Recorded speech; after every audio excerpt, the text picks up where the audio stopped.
నెల్లూరులో ఉన్న గూడూరును తిరుపతిలో కలిపిన పాపం వైఎస్ఆర్ కాంగ్రెస్ పార్టీదేనని, గూడూరు నెల్లూరులో విలీనం చేసే విషయంలో వైఎస్ఆర్ కాంగ్రెస్ పార్టీ నాయకులు రాజకీయం చేయాల్సిన అవసరం లేదని గూడూరు ఎమ్మెల్యే డాక్టర్ పాసం సునీల్ కుమార్ చెప్పారు.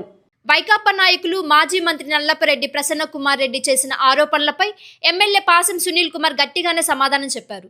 ఈనాడు నెల్లూరు నుంచి విడిసిన గూడూరును తిరుపతిలో కలుపుతుంటే తమరు ఏం చేస్తున్నారని ప్రశ్నించారు. పైగా చంద్రబాబు చొక్కా పట్టుకోవాలని హితవు పలికిన ప్రసన్న నాడు వైఎస్ జగన్మోహన్ రెడ్డి చొక్కా ఎందుకు పట్టుకోలేకపోయారన్నారు. ఓ సామాజిక వర్గానికి చెందిన వ్యక్తి చెప్పడంతో చంద్రబాబు గూడూరుకు అన్యాయం చేసినట్లుగా ఆరోపించడం భావ్యం కాదన్నారు. కులాలను రెచ్చగొట్టే ప్రయత్నం చేయొద్దని సూచించారు. శాంతియుతంగా సమస్యను సీఎం చంద్రబాబు దృష్టికి తీసుకెళ్లాలని కోరారు. గూడూరు మొహం ఎప్పుడు చూడని ప్రసన్నపై నేడు గూడూరు మీద మమకారం పొంగి పొర్లుతున్నట్టు ఉందని ఎద్దేవా చేశారు. పత్రికా మిత్రులతో మాట్లాడారు. పత్రికా మిత్రులతో కూడా అందరూ అక్కడ రిప్రజెంటేషన్ తీసుకొచ్చారు. ఎమ్మెల్యే గారు ఆ రోజు మాట చెప్పారు, కానీ ఈరోజు జరగలేదు. ఎందువల్ల జరగలేదు, మళ్ళీ ఒకసారి సీఎం గారి దృష్టికి ఈ విషయాన్ని తీసుకెళ్ళాలని చెప్పి అందరూ రిక్వెస్ట్గా వచ్చి నాతో మాట్లాడారు. నేను కూడా వాళ్ళందరూ చూసి చెల్లించిపోయి నేను కూడా బాధతో మాట్లాడా. ఏం చెప్పాను, అయ్యా చెప్పాం, కానీ ఎందుకు వల్ల ఏం జరిగిందో ఏదో జరగలేకపోయింది. అయితే మళ్ళీ సీఎం గారితో మాట్లాడతాం, వదలం, ఇంతకీ ఈ విషయాన్ని వదలం అయ్యా, నాకు అవసరమైతే నాకు రాజకీయాలు కూడా పక్కన పెట్టేస్తాను కూడా చెప్పా. నేను మళ్ళీ ఆ మాటకి కట్టుబడి ఉన్నా. దాన్ని వెనక్కి తగ్గే ప్రస్తుతం, ఎందుకంటే నా గూడూరు ఇది, నన్ను 2 సార్లు ఎమ్మెల్యే చేశారు, మున్సిపల్ చైర్మన్ చేసిన నా ప్రజల కోసం నాకేమీ ఇవన్నీ ముఖ్యం కాదని చెప్పి కూడా నేను మళ్ళీ తెలియజేస్తున్నా. అయితే నిన్న పెద్దలు ప్రసన్న కుమార్ రెడ్డి గారు ఒక ప్రెస్ మీట్ పెట్టారు. పెట్టి గూడూరుని నెల్లూరులో కలపండి, మేము కూడా అడుగుతున్నామని చెప్పారు. ఎమ్మెల్యే మాట్లాడాడు, బాగా మాట్లాడాడని చెప్పాడు. దానికి ఆయనకి ధన్యవాదాలు తెలియజేస్తున్నా. ఎందువల్లంటే ముందు ఆ మాట మాట్లాడినందుకు. తర్వాత ఏం మాట్లాడాడు, ఈవీఎంలతో గెలిచిన ఎమ్మెల్యే అన్నాడు. నేను ఈవీఎంలతో గెలిస్తే మీరు అన్నిసార్లు ఎమ్మెల్యే గారు మీరు దేంతో గెలిచారు అంటే, మీరు పెద్దోళ్ళు, కానీ అది పద్ధతి కాదని చెప్పి కూడా ప్రసన్న కుమార్ రెడ్డి గారికి కూడా మళ్ళీ ఒకసారి నేను తెలియజేస్తున్నాను. ప్రజలు ప్రజాస్వామ్యంలో ఓట్లు వేస్తే ఓడిపోయిన మీకు ఈవీఎంల మహిమ కనిపిస్తుంది. ఎందుకంటే ఇక్కడ కాదు కదా, రాష్ట్రం మొత్తం కూడా 11 స్థానాలకి పరిమితం అయిపోయారు మీరు. కాబట్టి మీకు ఏదో ఒకటి చెప్పాలి, కాబట్టి ఈవీఎంలు గుర్తొస్తాయి మీకు. కాబట్టి ప్రజలు నిజాయితీగా మీ గవర్నమెంట్ మీద వ్యతిరేకత చేసిన ఓట్ల ఫలితమే మీరు అధికారం కోల్పోవడం అని చెప్పే విషయాన్ని కూడా మీకు ఒకసారి గుర్తు చేస్తున్నాం. అయితే మీరు ఒకటి చెప్పారు, ఎమ్మెల్యే వాళ్ళ కాళ్ళ పట్టుకోవాలి, వీళ్ళ కాళ్ళ పట్టుకోవాలని. కరెక్టే సార్, నేను కాదనుకోగా. అసలు ఈ పాపానికి కారకులు ఎవరు సార్? మా గూడూరుని తిరుపతిలో గెలిపామంటే పాపాత్ములు ఎవరు, ఆ రాక్షసులు ఎవరు చెప్పండి. మా నోరు కొట్టి మా గూడూరుని తిరుపతిలో కట్టినటువంటి కలిపినటువంటి స్వార్థపరులు ఎవరు అనే విషయాన్ని ఒకసారి అడుగుతున్నా. చేసింది మీరు. ఆ రోజు మీకు నోరు లేవా? మేము మాట్లాడాం. ఎక్కడ మాట్లాడారు? ప్రెస్ ఏమైనా ఇచ్చారా? ఒక మాట మాట్లాడారా? అంటే గూడూరు పేరు కూడా తీరాలి విషయం. ఎందువల్లంటే నా వాళ్ళు అందరూ నాకు చెప్పాల్సిన బాధ్యత కట్టు. మీరు వైఎస్ఆర్సీపీ లీడర్లుగా ఒక్కరినా సరే మీరు గూడూరు నీళ్ళలో కలపడం అన్యాయం అని చెప్పి ఒక్కరు మాట్లాడారా? లే, పైపెచ్చు స్కూటర్ ర్యాలీలు, స్వీట్ల పంపకాలు, ప్రెస్ మీట్లు. గూడూరుని నీళ్ళలో కలపాలా, నేను కూడా గూడూరుకు వస్తా, జేఏసీ నాయకులతో మాట్లాడతా, వాళ్ళ మద్దతుగా కార్యక్రమాలు చేస్తా అంటే వాళ్ళని కూడా సంతోషం ఆహ్వానిస్తున్నాం.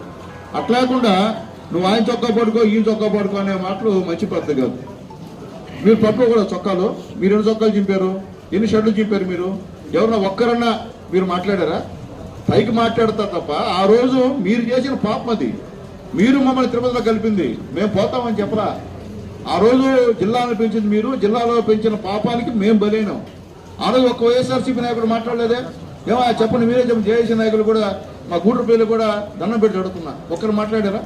లే, మాట్లాడలా. మేము బయటకు వస్తే మా పైన తప్పుడు కేసులు పెట్టారు. ఎందుకంటే ఈ తెలుగుదేశం పార్టీ కాబట్టి నేను స్వేచ్ఛగా మాట్లాడగలుగుతున్నా. అదే వైఎస్ఆర్సీపీ అయితే స్వేచ్ఛ ఉండదు, బానిసత్వమే. కాబట్టి మీరు ఎవరు మాట్లాడకపోయారు ధైర్యంగా. జగన్మోహన్ రెడ్డి గారు చేసిన నిర్ణయానికి అదే ఉంటే ఐఏఎస్ ఆఫీసర్ కొంతమంది ఉన్నారు, వాళ్ళు చేశారు, వాళ్ళ పడుకోవచ్చు చొక్క. ఏమే ఆ రోజు ఏం చేస్తారు పెద్ద నాయకులు? ఈరోజు ఆమరణ నిరాహార దీక్ష చేస్తారంట. దేనికి చేస్తారండి దీక్ష? మా జేఏసీ వాళ్ళు చేసి మొత్తం ఏంటి ప్రజలను కూడా మిమ్మల్ని అభినందిస్తాం. అట్లాకుండా వెడగొట్టిన మీరే వచ్చి రాజకీయ లబ్ధి కోసం ఈరోజు ఈ పనులు చేయడం అనేది మంచి పద్ధతి కాదని తెలియజేస్తాను. మేము చెప్తున్నాం, రాజకీయ లబ్ధి కోసం సునీల్ కుమార్ ఆ మాట మాట్లాడు, నేను కూడా తప్పించుకునేవాడిని. నేను చెప్తున్నా ఒకటే, నా సంగతి మీ అందరూ కూడా తెలుసు. ఏదైనా ఉంటే ఉన్నదొకటి మాట్లాడతా, అవమానపడతా తప్ప నేను అబద్ధాలు చెప్పి తప్పించుకునేటువంటి పరిస్థితి, ఎస్పెషల్లీ నా గూడూరు ప్రజల దగ్గర నేను అబద్ధాలు చెప్పను. నేనైతే నేను మళ్ళీ చెప్తా దేశ నాయకులకి, నా పూర్తి సహాయ సహకారాలు మీకు ఉంటాయి. పార్టీ పరంగా వస్తే నా పార్టీ నాకు ఎక్కువ, నా పార్టీ నా దేవుడే. నువ్వు మళ్ళీ ఎవరితో మాట చేస్తావంట, జగన్మోహన్ రెడ్డితో మాట్లాడంట, అప్పుడు నేను దీక్ష చేస్తానంట. అంటే నీకు మాత్రం పార్టీ, నేను మాత్రం ఇంట్లో కావాలా, చొక్కా పట్టుకోవాలా? ఏందా ఇది అన్యాయం?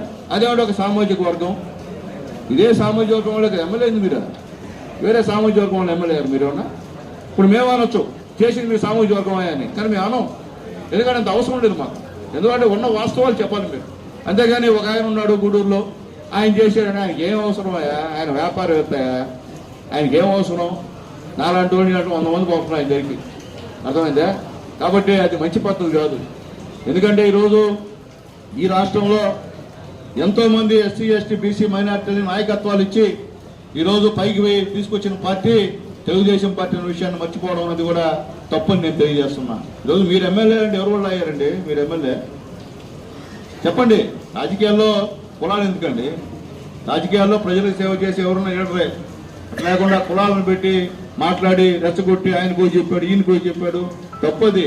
ఆయనకు అంత అవసరం లే. ఎందుకంటే గతం నుంచి కూడా చాలామంది పేదవాళ్ళని రాజకీయంగా ప్రోత్సహించినటువంటి మంచి మనుషులు వాళ్ళ గురించి మాట్లాడడం వల్ల మీకు ఉపయోగం లేదు. కాబట్టి మీరు చేయాల్సింది చేయండి. సాధించాను అని చెప్పి ప్రతి ఉద్యోగస్తుడు కూడా వెనక్కి తిరిగి చూసుకుంటే ఏమీ కనపడని పరిస్థితిలో ఉన్న ప్రతి ఉద్యోగస్తుడికి చెప్తా ఉన్నాను, రేపొద్దున దేవుడు ఆశీర్వదించి ఈ అందరి చరణం రేపు పొద్దున మనందరి ప్రభుత్వం అధికారంలోకి వచ్చిన తర్వాత ప్రతి ఉద్యోగస్తుడికి కూడా ఇంటి స్థలాలు ఇస్తాము, ఇల్లు కట్టిస్తాము అని చెప్పి ప్రతి ఉద్యోగస్తుడికి చెప్తా ఉన్నాను. ఇంటి స్థలాలు ఇస్తారంటే ఉద్యోగం ఇల్లు కట్టిస్తారంట, సిపిఎస్ వచ్చేస్తారంట. మీరు గవర్నమెంట్ వచ్చింది 5 సంవత్సరాలు ఉండేవాళ్ళు చేసావా? అంటే రాగాలంటే మీ నాయకుడి కన్నా మా నాయకుడు రాగాలు తీయడు. మా నాయకుడు స్టఫ్ ఉన్న వ్యక్తి, మా నాయకుడు ఊరికి వ్యవహారం చేయడు. ఎందుకంటే ఉన్న పరిస్థితి మాట్లాడు తప్ప వేరే పరిస్థితి మాట్లాడు. కాబట్టి రాజకీయాల్లో ఇవన్నీ అంతేగాని వ్యక్తిగతంగా విమర్శనం అనేది మంచి పద్ధతి కాదని చెప్పి కూడా నేను తెలియజేస్తున్నా. మీరు ఆ రోజు జాబ్ క్యాలెండర్ అన్నారు, జాబ్ క్యాలెండర్ లేదు. టీచర్ ఉద్యోగాలు అన్నారు, ఉద్యోగాలు ఇచ్చే పరిస్థితి లేదు. ఎందుకంటే మీరు చెప్పినట్టు ఒకరు కూడా చేసినటువంటి పరిస్థితి లేదు. కాబట్టి మీ నాయకుల గురించి మీరు మాట్లాడకుండా మా నాయకుల గురించి మాట్లాడడం అనేది మంచి పద్ధతి కాదని చెప్పి నేను తెలియజేస్తున్నా. అలాగే ఈ దాంట్లో గూడూరు విషయంలో మీరు కులాలని రెచ్చగొట్టే ప్రయత్నం చేయొద్దని చెప్పి నేను తెలియజేస్తున్నా. నిజంగా నాకు వచ్చి అత్తిరాన్ని కూడా నేను సీఎం గారికి పంపిస్తున్నా, అలాగే లోకేష్ గారికి పంపిస్తున్నా. నేనేమి ఇక్కడేమి వదిలేసి రాజీ అయిపోయి నేను దాంకొని తిరగట్లే. నేను గూడూరు లోకల్, నాది తస్మండి చెల్లిపోయేవాడు కాదు, నేను ఇక్కడే ఉంటా. ఎందుకంటే 4 గంటలు నా వాళ్ళకి అందుబాటులో ఉండేవాడు నేను. కాబట్టి మీరు దాన్ని రాజకీయం చేద్దని చెప్పి తెలియజేస్తున్నా. ఆ పాపం మీది, మీ పాపాన్ని కడుక్కో పరిస్థితి మీకు లేదు, కడుక్కోలేకపోయారు. అది చెప్పారు మీరు, పాపం ఆ మాట కూడా చెప్పారు. మేము చెప్పాము, ఆ రోజు చేయలేదని కూడా చెప్పారు. నాకు ధన్యవాదాలు. వాస్తవాలు ఒప్పుకున్నారు. మీరే రాక్షసులు, గూడూరుకి అన్యాయం చేసిన దానికి ప్రధానమైన పాత్ర మీదే అని చెప్పి వైఎస్ఆర్సీపీ నాయకులు ఒప్పుకున్నందుకు కూడా ప్రసన్న కుమార్ రెడ్డి గారికి మనస్ఫూర్తిగా నేను ధన్యవాదాలు తెలియజేస్తున్నా అని చెప్పి మరొకసారి తెలియజేస్తున్నా. కాబట్టి అలాంటి మాటలు వద్దు. ఏమన్నా ఉంటే మీరు మా జేఏసీకి కోఆపరేట్ చేయండి, వాళ్ళతో కలిసి శాంతియుతంగా వినతి పత్రాలు ఇవ్వండి. నేను కూడా వస్తానని చెప్పి కూడా మా జేఏసీ వాళ్ళకు నేను తెలియజేస్తున్నా. అట్లాగే మీరే కాదు, మా నాయకుడు చంద్రమోహన్ రెడ్డి గారు కూడా సీఎం గారికి అలాగే మంత్రులకి లేఖ రాశారు, గూడూరుని నెల్లూరులో కలపని చెప్పి కూడా చెప్పారు. అలాగే రామనారాయణ రెడ్డి గారు కూడా ఈరోజు చెప్పారు. ఎందుకంటే మా నాయకులు కూడా ఈరోజు చెప్తున్నారు, మా నాయకులను చెప్పుకొని వదల్లా మా నాయకులు కూడా.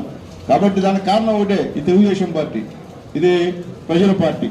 ఇక్కడ ఎమ్మెల్యేకి మాట్లాడేదానికి హక్కు అధికారాలు ఉన్నాయి, మీ పార్టీలో హక్కు అధికారాలు లేవు. కాబట్టి రాబోయే రోజుల్లో వాళ్ళు చెప్పే రీజన్లు ఉన్నాయి. అయినప్పటికీ మనం ఆ రోజు ప్రజలకి ఆ రోజు చెప్పి ఓడేయాను కాబట్టి నైతికంగా నేను కూడా బాధ్యత వహించాలని చెప్పి నా ప్రజలకు చెప్పాను. ఇన్ని రోజులు లేరే మీరు, 5 సంవత్సరాలు ఎక్కడికి వెళ్ళారు సార్? ప్రసన్న కుమార్ రెడ్డి గారు 5 సంవత్సరాలు ఇప్పుడు గూడూరుకు వచ్చారు సార్. ఎప్పుడన్నా మీరు ఏమన్నా ఎలక్షన్లో వచ్చారా? అయితే అప్పుడు వైఎస్ఆర్సీపీ నిలబడినటువంటి మురళీ గారికి ఏమన్నా మీరు ఓట్లు ఏమని అడిగారా? చెప్పండి, అదేనా చెప్పండి. లేదు కదా. అసలు మీ గూడూరు పోతే తనుకున్నారు మీరు, మీరు పోనీ గూడూరు అని. ఈరోజు అనసపేట మా గూడూరు అంట. నాకు అర్థం కదా ఇది ఎంతవరకు ఎవరిది మీది నటనా మాది నటనా అని ప్రజలకు తెలియాలా. అంతేగాని ఇది పద్ధతి కాదని చెప్పి నేను తెలియజేస్తూ, ఖచ్చితంగా గూడూరు విషయంలో నేను చెప్పిన మాటనైతే తప్పే పరిస్థితి లేదు. ఖచ్చితంగా మా జేఏసీకి ఎప్పుడు కూడా కోఆపరేట్ చేస్తా. వాళ్ళు ఏం కావాలన్నా నేను రెడీగా ఉన్నానని చెప్పి కూడా నేను తెలియజేస్తూ, ఇప్పుడు దాకా కూడా గూడూరు కావాలని పోరాడినటువంటి మా జేఏసీ నాయకులకు అందరూ కూడా పేరు పేరున ధన్యవాదాలు తెలియజేస్తూ మోస్తాం మాట్లాడదాం. అందరం కూడా సీఎం గారు రికమెండేషన్ ఇస్తాం. అంతేగానే మీ నోటికి వచ్చినట్టు వ్యక్తిగత బలాలు చొక్కాలు పట్టుకోండి, చేతులు పట్టుకోండి అంటే మీరు అప్పుడు పట్టుకోండి. జగన్మోహన్ చొక్కా అప్పుడు ఎందుకు పట్టే చొక్కా మీరు జగన్మోహన్ రెడ్డిని. ఇప్పుడు వచ్చి చంద్రబాబు నాయుడు నన్ను పట్టుకున్న చొక్కా అది మీరు పెట్టుకోకూడదు. మీరు ఒక్కరొక్కరు చొక్కా, ఒక ఐఏఎస్ చొక్కా పడుకోవచ్చు, జగన్మోహన్ రెడ్డి గారు చొక్కా పడకూడదా? మీ వైఎస్ఆర్సీపీ నాకు చొక్కా పడకూడదు. మీరు అయినా చేసిన పాపాన్ని ఇప్పుడు ఏదో ఏఏసామని చెప్పి మా పైన వేసే కార్యక్రమం, చదువుకున్న వాళ్ళు విజ్ఞులు ఉన్నారు ఏఏసీలో, అర్థం చేసుకోండి. ఈ పాపం ఎవరితో అర్థం